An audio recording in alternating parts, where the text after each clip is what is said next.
Guys welcome back to my channel enhance your knowledge. Guys हमने अपनी last history की video में discuss किया था कर्नाटक का प्रथम युद्ध और आज का हमारा टॉपिक है कर्नाटक का द्वितीय युद्ध जो कि 1749 से 1754 तक चला था।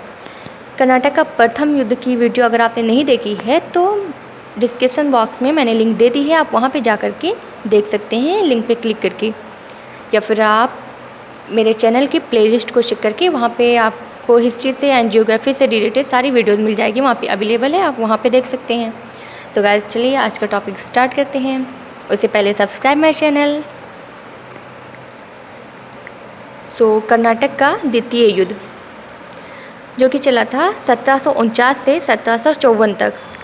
1749 में निज़ाम आसफ़ जहाँ की मृत्यु हो जाती है, निज़ाम आसफ़ जहाँ की डेथ हो गई और उत्तराधिकारी के लिए निज़ाम के पुत्र नासिर जंग और उसके भतीजे मुजफ्फर जंग के बीच युद्ध छिड़ गया। उधर 1749 में ही मराठों ने चंदा साहब को मुक्त कर दिया। तो फिर चंदा साहब ने क्या किया, कर्नाटक पर अनवरुद्दीन की जगह खुद नवाब होने की दावेदारी करने लगा और इस प्रकार इन दोनों में भी लड़ाई छिड़ गई। इधर नासिर जंग और मुजफ्फर जंग में उत्तराधिकारी के लिए लड़ाई छिड़ गई और यहाँ पे 1749 में ही मराठों में चंदा साहब और अनवरुद्दीन की जगह जो है लड़ाई छिड़ गई। डुप्ले ने इसी राजनीतिक अनिश्चितता का लाभ उठाने को सोचा और उसने क्या किया, डुप्ले ने हैदराबाद में मुजफ्फर जंग और कर्नाटक में चंदा साहब को सैनिक सहायता का वचन दिया। डुप्ले ने दोनों लोगों को सैनिक सहायता देने का वचन दे दिया और उसी दौरान अंबूर का युद्ध हुआ। अंबूर का युद्ध 1749 में हुआ। इसमें कौन कौन थे, मुजफ्फर जंग, चंदा साहब और फ्रांसीसी। मुजफ्फर जंग और फ्रांसीसी इन दोनों की संयुक्त सेना थी। इन दोनों की सेनाओं ने मिल करके, और एक तरफ क्या थी, चंदा साहब की सेना थी। और मुजफ्फर जंग और फ्रांसीसियों की संयुक्त सेनाओं ने मिल करके अकबरुद्दीन को मार डाला और उसका पुत्र मोहम्मद अली जो था वो भागकर तृष्णापल्ली के दुर्ग में छिप गया। तृष्णापल्ली के दुर्ग में वो भाग करके वहीं पे शरण ले ली। नेक्स्ट चंदा साहब को नवाब बनाया गया और जब वो नवाब बना चंदा साहब, तो नवाब बनते ही 90 गांव उसने पांडिचेरी के आसपास के फ्रांसीसियों को दे दिए। चंदा साहब जैसे ही नवाब बना उसने क्या किया कि फ्रांसीसियों को 90 गांव पांडिचेरी के आसपास के जो थे वो दे दिए फ्रांसीसियों को, और अर्काट को अपनी राजधानी बना लिया। चंदा साहब ने अर्काट को अपनी राजधानी बना लिया और तृष्णापल्ली के दुर्ग पर घेरा डाल दिया। इसमें अंग्रेज़ भी शामिल थे और अंग्रेज़ों ने क्या किया, हैदराबाद में जिसका नेतृत्व नासिर जंग कर रहा था और कर्नाटक में मोहम्मद अली नेतृत्व कर रहा था। मीन्स हैदराबाद में नासिर जंग को नवाब बना दिया गया वहाँ का निज़ाम, और कर्नाटक में मोहम्मद अली को निज़ाम बना दिया गया, वहाँ का नवाब बना दिया गया। नासिर जंग और अंग्रेज़ों ने मिल करके 1750 में, कब 1750 में कर्नाटक पर आक्रमण कर दिया। कर्नाटक पर आक्रमण कब किया, 1750 में नासिर जंग और अंग्रेज़ों ने मिल करके। पर क्या हुआ कि मुजफ्फर जंग, चंदा साहब फ्रांसीसियों की सेना से हार गए। मुजफ्फर जंग और चंदा साहब फ्रांसीसियों की सेना से हार गए। उसी समय नासिर जंग की सेना में विद्रोह और नासिर जंग मारा गया। नासिर जंग की सेना में विद्रोह हो गया और नासिर जंग उसी विद्रोह में मारा गया और डुप्ले ने मुजफ्फर जंग को हैदराबाद का निज़ाम घोषित कर दिया। और तभी क्या हुआ कि डुप्ले ने हैदराबाद का निज़ाम किसे घोषित कर दिया, मुजफ्फर जंग को। नेक्स्ट मुजफ्फर जंग ने क्या किया, निज़ाम बनते ही 50 लाख रुपए फ्रांसीसी कंपनियों को दे दिए और 5 लाख फ्रांसीसी सेना को उसने दिए और 20 लाख नगद और 1 लाख वार्षिक जागीर डुप्ले को निजी तौर पर दी।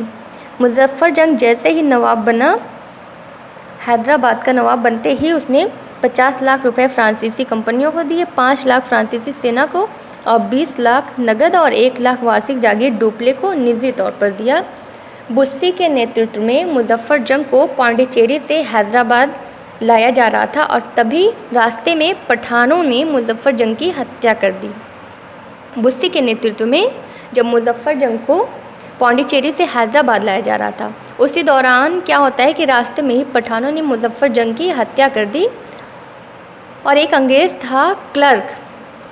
क्लर्क था क्लाइव, जिसका नाम था। क्लाइव ने सुझाव दिया कि यदि अरकाट पर घेरा डाला गया तो चंदा साहब तिरुचिरापल्ली से हट जाएगा।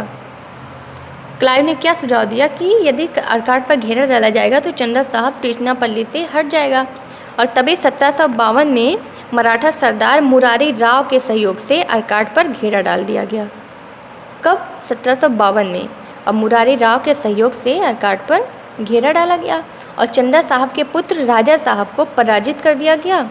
तो चंदा साहब तिरुचिरापल्ली से भाग खड़ा हुआ, किंतु तंजौर के राजा अरकाट के रास्ते में ही चंदा साहब को मार डाले और तब मोहम्मद अली कर्नाटक का नवाब बन गया। अंग्रेज़ों की सफलता हो गई, अंग्रेज़ सक्सेस हो गए। और फिर फ्रांसीसी सरकार ने अपने जो यहाँ पे था डुप्ले, उसको वापस बुला लिया फ्रांस, और गोडेहू को पांडिचेरी का गवर्नर बनाकर भेजा। दोबारा से गोडेहू को पांडिचेरी का गवर्नर बनाकर भेजा, जिसने 1755 में अंग्रेज़ों से संधि की। फ्रांसीसी था ये गवर्नर गोडेहू। तो 1755 में उसने अंग्रेज़ों से संधि कर ली और उसी को पांडिचेरी की संधि कहा जाता है। तो ये पांडिचेरी की संधि हुई 1755 में। फिर कर्नाटक द्वितीय युद्ध जो है यहीं पे इसी संधि के साथ समाप्त हो गया। पांडिचेरी की संधि 1755 में ही और इसी संधि के साथ कर्नाटक का द्वितीय युद्ध समाप्त हो गया। और इन दोनों में जो समझौता हुआ वो समझौता ये था कि दोनों ने उपाधियों को त्याग दिया और भारतीय राजनीति में हस्तक्षेप न करने का वादा किया। दोनों में क्या समझौता हुआ कि दोनों जो है अपनी उपाधियों को छोड़ देंगे, त्याग देंगे और भारतीय राजनीति में हस्तक्षेप नहीं करेंगे, ये वचन दिया दोनों ने। और दोनों के क्षेत्र जो है एक दूसरे को वापस मिल गए। और क्या समझौता हुआ कि बुस्सी को हैदराबाद में ही रहने का समझौता हुआ। समझौता क्या हुआ कि बुस्सी हैदराबाद में ही रहेगा। और डुप्ले ने इसी को क्या कहा है? डुप्ले ने कहा है गोडेहू ने फ्रांसीसियों के सम्मान पर हस्ताक्षर कर दिया। डुप्ले ने क्या कहा है इसी को? गोडेहू ने फ्रांसीसियों के सम्मान पर हस्ताक्षर कर दिया। और इसी के साथ, इस समझौते के साथ पांडिचेरी की संधि के साथ ही कर्नाटक का द्वितीय युद्ध समाप्त हो जाता है। और आज की हमारी ये टॉपिक भी कंप्लीट होती है। नेक्स्ट टॉपिक हमारी है कर्नाटक का तृतीय।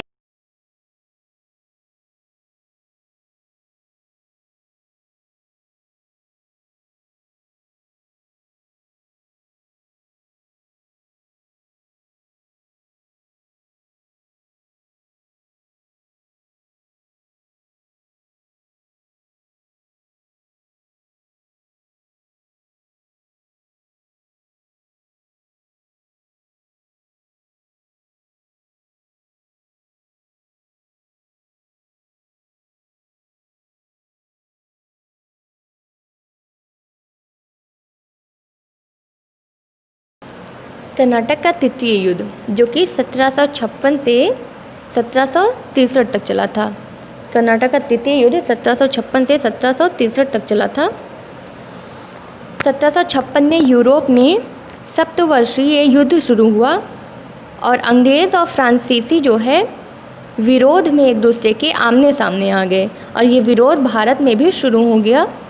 तब 1757 में फ्रांसीसियों ने तिरुचिरापल्ली को लेने में असफल प्रयास किया, अनसक्सेस हुए और बदले में अंग्रेज़ों ने 1757 में ही फ्रांसीसियों की चंद्रनगर, काशिम बाज़ार, पटना, बालाशोर इन सब जगहों की फैक्ट्रियों पर अधिकार कर लिया।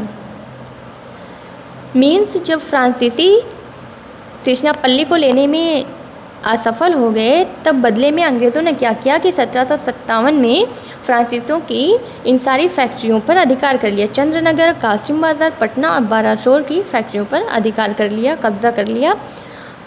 और 1758 में फ्रांसीसी सरकार ने काउंट डी लाली को, किसको? काउंट डी लाली को 1758 में पांडिचेरी का गवर्नर बनाकर भारत भेजा।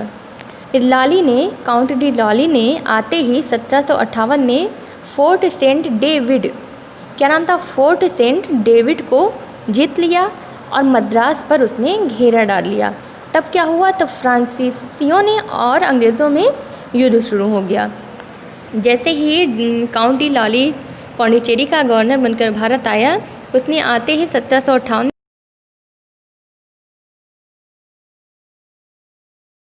उसने फोर्ट सेंट डेविड को जीत लिया और मद्रास पर घेरा डाला। तब फ्रांसीसियों और अंग्रेज़ों में युद्ध शुरू हो गया और उसी को वांडीवास का युद्ध कहा जाता है। वांडीवास का युद्ध 22 जनवरी 1760 को हुआ था। कब हुआ था वांडीवास का युद्ध? 22 जनवरी 1760 को। वांडीवास के युद्ध में कौन कौन था? अंग्रेज़ और फ्रांसीसी। अंग्रेज़ का नेतृत्व कौन कर रहा था? Sir Eyre Coote. और फ्रांसीसियों का नेतृत्व कौन कर रहा था? काउंट डी लाली। तो क्या होता है, फ्रांसीसी जो है वो पराजित हो गए और बुस्सी जो है वो कैद हो गया। 1761 में फ्रांसीसी सेना ने आत्मसमर्पण कर दिया। इसी दौरान फिर पेरिस की संधि होती है।